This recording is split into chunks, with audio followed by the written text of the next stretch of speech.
को जय मसीह की। परमेश्वर आपको ढेरों बरकत और आशीष दे। आज इस विषय में हम बात करना चाहते हैं, प्रतिदिन जीवन जो होता है आनंद का होता है। तो आज हम ये सीरीज स्टार्ट कर रहे हैं इस थैंक्स यीशु चैनल के माध्यम से कि आप सभी तक हम मैसेज को पैसा पहुंचा सकें और बाइबल की आयतों को अच्छी तरीके से आपको समझा सकें। तो चलिए आइए हम शुरू करते हैं। प्रतिदिन जीवन आनंद का ये हमारा विषय होगा, आज हम बात करेंगे। और मैं एक बात आपसे कहना चाहता हूं कि इस चैनल पे प्रार्थना होती है हर रोज, यानी हर रोज शाम 6 बजे और सुबह 4 बजे आप प्रार्थना करने के लिए, प्रेयर करने के लिए जरूर आएं। सुबह 4 बजे और शाम के 6 बजे आपको प्रार्थना करना नहीं भूलना है। तो आप हमें कमेंट के माध्यम से बता सकते हैं, हम आपके लिए प्रार्थना करेंगे, आपके घर के लिए, आपके परिवार के लिए, आपके बिजनेस के लिए, आपके जॉब के लिए, आपके सभी के लिए दुआ करेंगे खुदा से कि आपको बरकत और आशीष दे। तो आज का हमारा विषय है, आज हम यानी बाइबल अध्ययन करने का हमारा सबसे एक मोटो ये है कि प्रतिदिन जो जीवन होता है हमारा, तो हमारे जीवन में आनंद होना चाहिए। हम निराश रहते हैं, थके रहते हैं, बहुत सारा हमारे पास डिप्रेशन के शिकार रहते हैं, मतलब चिंताओं का सामना करते हैं। तो उससे हमारा जो मन होता है क्या होता है कि भटक जाता है। तो हमें क्या करना है, प्रतिदिन यानी डेली हमारा जो जीवन होता है उसमें आनंद हमारे जीवन में होना चाहिए। तो इसीलिए इस बाइबल के अध्ययन के द्वारा हम आपको समझाने की पूरी कोशिश करेंगे। चलिए आज हम कुछ वचन लेंगे और कुछ अध्याय को लेकर के आज हम आपको समझाने और बताने की कोशिश करते हैं। तो यहाँ पे हम देखना चाहते हैं मत्ती रचित सुसमाचार अध्याय 3 और वचन नंबर यहाँ पे देखना चाहते हैं 1 में लिखा है। यहाँ पे बाइबल की आयतों को हमें समझने से पहले हमें इसे पढ़ना होगा। पढ़ने के लिए आप वचन को स्क्रीन पे देख सकते हैं। यहाँ पे लिखा हुआ है, उन दिनों में यूहन्ना बपतिस्मा देने वाला आकर के यहूदियों के जंगल में यह प्रचार करने लगा कि मन फिराओ कि स्वर्ग का राज निकट आ गया है। यानी जो यूहन्ना था बपतिस्मा देने वाला, यानी प्रभु यीशु मसीह से पहले यूहन्ना आया था, इसीलिए वो क्या करता था, लोगों को बपतिस्मा देता था, लोगों के सुसमाचार यानी परमेश्वर के सुसमाचार को लोगों तक पहुंचाता था। तो आप सभी लोगों से मैं कहना चाहता हूं कि जिस तरीके से यूहन्ना ने परमेश्वर के सुसमाचार को, राज्य को फैलाया है और प्रचार किया है, तो आज हमें हमारा कर्तव्य बनता है कि हम भी प्रभु यीशु मसीह के वचन को यानी परमेश्वर के राज्य के सुसमाचार को हमें दूसरों तक फैलाना चाहिए। तब हमारे मन में शांति आएगी कि हाँ, एक अच्छा हम कार्य कर रहे हैं। तो आगे हम यहाँ पे देखना चाहते हैं, यहाँ पे 2 में लिखा है, मन फिराओ क्योंकि स्वर्ग का राज निकट आ गया है। ये हमारे लिए बहुत इंपॉर्टेंट है। सभी लोग कहते हैं कि मन फिराओ मन फिराओ, हम मन कैसे फिराएं? आज दुनिया की मोह माया में हम लोग फंसे हुए हैं। बहुत सारी प्रॉब्लम से, बहुत सारी दिक्कतों का सामना करना पड़ता है।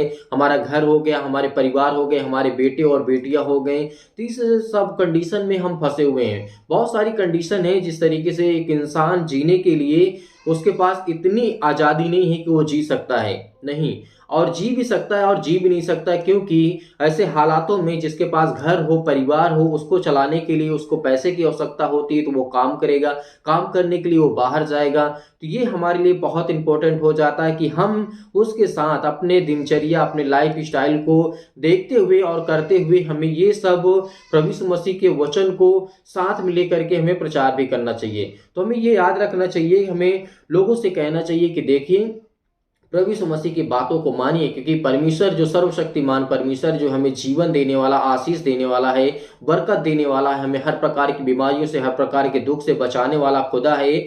यदि आप मन फिराते हैं तो परमेश्वर आपके जीवन में हर एक घटी और कमी को पूरा करेगा। इस बात को हमें संपूर्ण मन से दूसरों को बताना है और सीखना है और सिखाना भी है।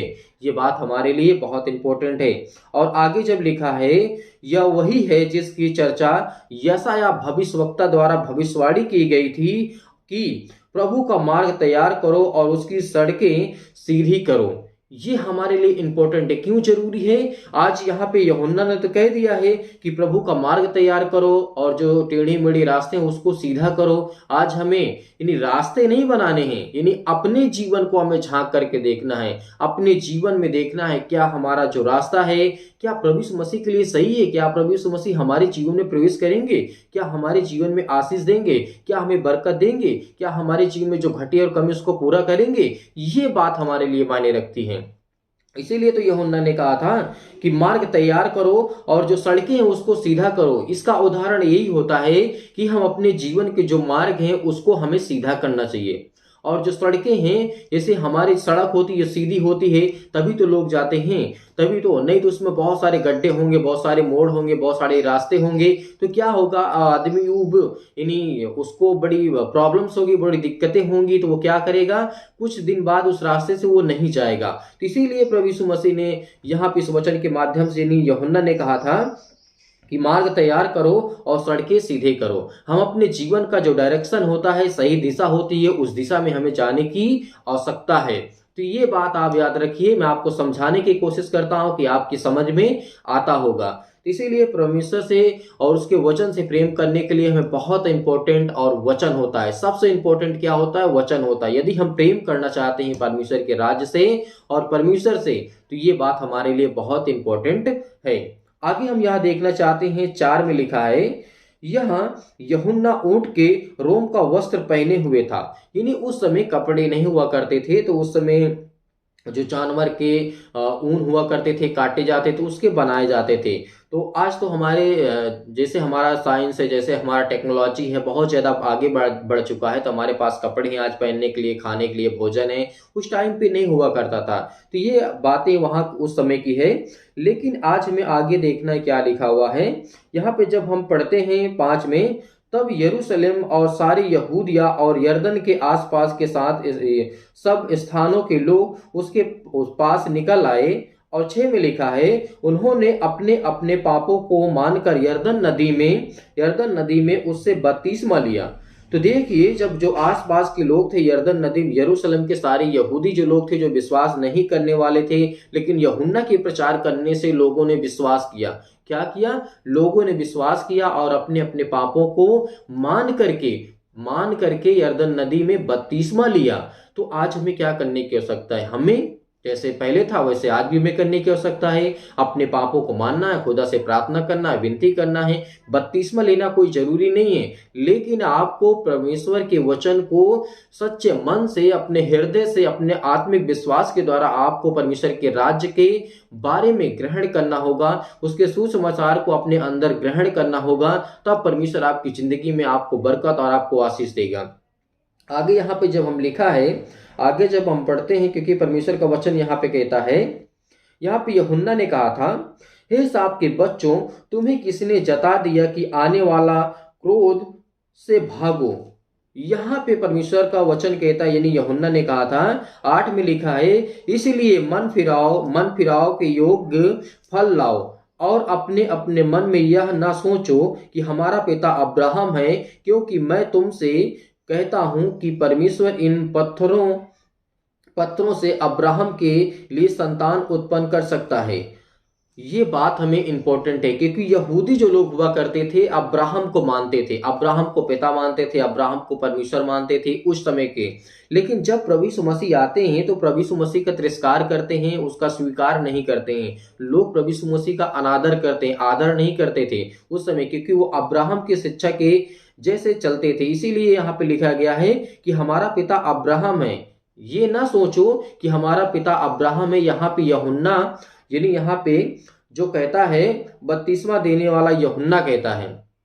तो ये हमें देखना चाहिए, जानना चाहिए। तो उस समय के लोग, ये उस समय की बात है, 2000 वर्ष पहले की ये बात है। उस समय ये जीवन में उनकी लागू होती थी। लेकिन जब से प्रभु यीशु मसीह आए, हमें ये देखने की आवश्यकता है कि किस तरीके से परमेश्वर हमारे जीवन में एक अच्छे कार्य को सफल कर सकते हैं, हमारे जीवन को बेहतर कर सकते हैं, हमें ब्लेसिंग कर सकते हैं, हमें आशीष दे सकते हैं, और हम परमेश्वर के राज्य के सुसमाचार को आगे बढ़ा सकते हैं। आज हमें ये देखने की आवश्यकता है। इसीलिए हम आगे जब हम पढ़ते हैं, आगे बहुत कुछ लिखा हुआ, लेकिन हम यहाँ पे पढ़ना चाहते हैं। लिखा है 11 में, मैं तो पानी से तुम्हें मन फिराव का बपतिस्मा देता हूं। यहाँ पे यूहन्ना कहते हैं कि मैं तुम्हें मन फिराव का यानी पानी से बपतिस्मा देता हूं। लेकिन यहाँ पे यूहन्ना ने और कुछ कहा है। लिखा है, परंतु जो मेरे बाद आने वाला है। यहाँ पे प्रभु यीशु मसीह के बारे में कह रहा था यूहन्ना, यहाँ पे कह रहा था, परंतु जो मेरे बाद आने वाला है, उसने, परमेश्वर ने यहाँ पे वचन को लिखा है। थोड़ा सा हम यहाँ पे पढ़ना चाहते हैं। लिखा है, परंतु जो मेरे बाद आने वाला है वह मुझसे शक्तिशाली है, यानी यूहन्ना से बहुत शक्तिशाली है। मैं उसकी जूती यानी उसके जो बंधन होते हैं उसके छूने के योग्य भी नहीं हूं। यहाँ पे यूहन्ना इस बात को कहते हैं, वह तुम्हें पवित्र आत्मा और आग से बपतिस्मा देगा, उसका सूप से उसके हाथ में है, उसका सूप उसके हाथ में है, और वह अपना खलिहान अच्छी रीति से साफ करेगा और अपने गेहूं को तो खत्ते में इकट्ठा करेगा, परंतु भूसी को उससे अलग जलाएगा जो बुझने को नहीं है। यहाँ पे इस वचन कहने का मतलब ये है कि जब प्रभु यीशु मसीह आएंगे तो पवित्र आत्मा के द्वारा अभिषेक करेंगे, पवित्र आत्मा के द्वारा हमारे जो बंधन होंगे, जो श्राप होंगे, जो कर्जे होंगे, वो सब क्या होंगे, टूट जाएंगे। तो इसलिए हमें याद रखना है, प्रभु यीशु मसीह के वचन को हमें ग्रहण करना है और प्रभु यीशु मसीह के वचन को हमें स्वीकार करना है। यदि आज हम प्रभु यीशु मसीह के वचन को स्वीकार करते हैं और मानते हैं, और परमेश्वर कहता है कि मैं जब भी आऊंगा आपके जीवन में, कि जैसे गेहूं होता है और धान होता है, उसकी भूसी को अलग करके चावल को अलग कर लिया जाता है, और गेहूं होता है उसके भूसी को अलग करके गेहूं को अलग कर लिया जाता है, उस तरीके आपके जीवन को परमेश्वर बदलेगा, आपको आशीष देगा, आपके जीवन में ढेरों बरकत और आशीष परमेश्वर देगा। इसीलिए प्रभु यीशु मसीह ने कहा है, परंतु भूसी को परमेश्वर ने कहा है अलग करेगा, अच्छी रीति से साफ से एकदम करेगा, किसी भी प्रकार का कोई दाग नहीं होगा। परमेश्वर आपको इस तरीके का जीवन देना चाहता है, आपको इस तरीके परमेश्वर रखना चाहता है। तो मैं आशा करता हूं कि आज परमेश्वर ने आपको बरकत और आशीष होगी। आप इस वचन को सुन करके आपको परमेश्वर ने बहुत सारे ढेर बरकत आशीष देगा। यीशु नासरी के नाम से हम परमेश्वर की महिमा करते हैं कि जितने भी मसीह भाई बहन इस समय वीडियो को देख रहे हैं और इस वचन को सुन रहे हैं, मैं चाहता हूं कि आप इस वीडियो को ज्यादा से ज्यादा लोगों तक पहुंचाएं। यदि हमें आप इंस्टाग्राम पर फॉलो करना चाहते हैं तो मानचंद भारती आप सर्च करके वहां पे आप हमें फॉलो कर सकते हैं, जा करके हमें जुड़ सकते हैं। और हमारे न्यूज चैनल को आप सब्सक्राइब कर सकते हैं, जो ब्लॉगिंग का चैनल है, ब्लॉग उसमें डालते हैं और उसमें प्रभु के वचन को हम शेयर करेंगे आने वाले समय में। तो बस इस वीडियो को यहीं तक रखते हैं। परमेश्वर आपको ढेरों बरकत और आशीष दे। हाँ, एक बात को याद रखना, जाते जाते इस वीडियो को इतना शेयर करें, इतना लाइक करें कि परमेश्वर आपकी जिंदगी में हमेशा बरकत और आशीष देता रहे। यीशु नासरी के नाम से। God bless you. आमीन।